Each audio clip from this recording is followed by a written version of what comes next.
Shalom,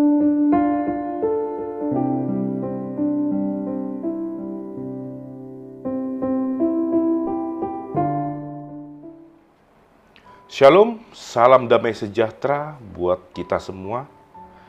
Di pagi yang indah ini, marilah kita menerima sapaan firman Tuhan melalui renungan harian HKBP Resort Sutoyo. Kita berdoa. Damai sejahtera dari Tuhan Allah yang melampaui segala akal, itulah kiranya yang memberkati hati dan pikiran saudara di dalam Kristus Yesus Tuhan kita. Amin. Saudara-saudari yang terkasih, firman Tuhan yang mau menyapa kita di pagi yang indah ini diambil dari kitab 2 Korintus 10 ayat 18. Demikian firman Tuhan. Sebab bukan orang yang memuji diri yang tahan uji, melainkan orang yang dipuji Tuhan. Dalam bahasa Batak dikatakan, Aida na tau na pajolohon dirina, nani uji ni Tuhanido. Saudara-saudara yang terkasih dalam Yesus Kristus,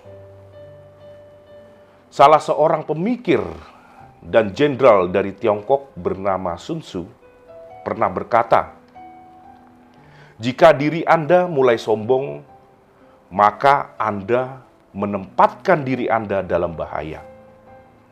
Saya kira ucapannya ini ada benarnya.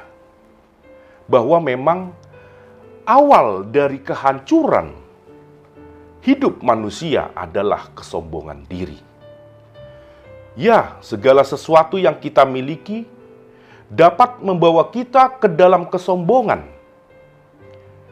Saya ambil contoh harta. Kita merasa sombong karena memiliki mobil atau rumah yang bagus. Demikian juga dalam hal karir. Karena memiliki jabatan yang tinggi, kita menjadi sombong. Di dalam pengalaman, kita juga dapat menjadi sombong karena telah lama menguasai bidang tertentu. Ataupun juga dalam bidang kesuksesan. Kita bisa sombong karena sukses, merasa berhasil di dalam kepanitiaan atau dalam event organizer. Dan masih banyak lagi contoh-contoh yang lain. Demikian juga dengan jemaat Korintus yang diingatkan dan ditegur Paulus karena jatuh ke dalam sifat kesombongan dalam diri.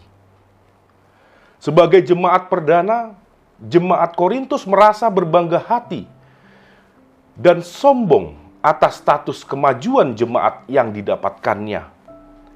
Hal inilah yang menyebabkan Paulus mengingatkan seluruh umat tentang bahayanya jikalau menjadi sombong. Yaitu jika diri kita merasa pencapaian yang didapatkan adalah karena usaha dari kita sendiri. Saudara-saudari yang terkasih dalam Yesus Kristus, kesombongan memang akan mengantarkan kita kepada kejatuhan. Karena menurut ayat ini, Paulus ingin menekankan kepada kita yang pertama bahwa ketika kita bermegah diri, maka kita tidak pernah mengucap syukur atau berterima kasih kepada Tuhan.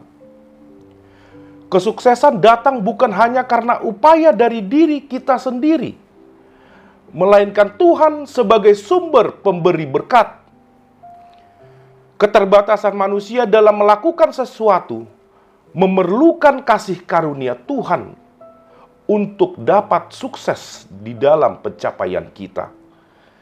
Sehingga Paulus berkali-kali mengatakan, bermegahlah kepada Tuhan dan bukan kepada diri sendiri. Yang kedua menurut Paulus adalah ketika kita bermegah diri, maka kita tidak layak uji. Di sini Paulus mengingatkan bahwa kesombongan akan melahirkan manusia yang anti otokritik, manusia yang anti kritik dalam diri kita sendiri. Dalam hal ini, Paulus mengingatkan betapa bahayanya jika bermegah hati, karena akan menghambat perkembangan jemaat selanjutnya, serta menimbulkan ketidakpedulian atas pergumulan jemaat-jemaat yang lain.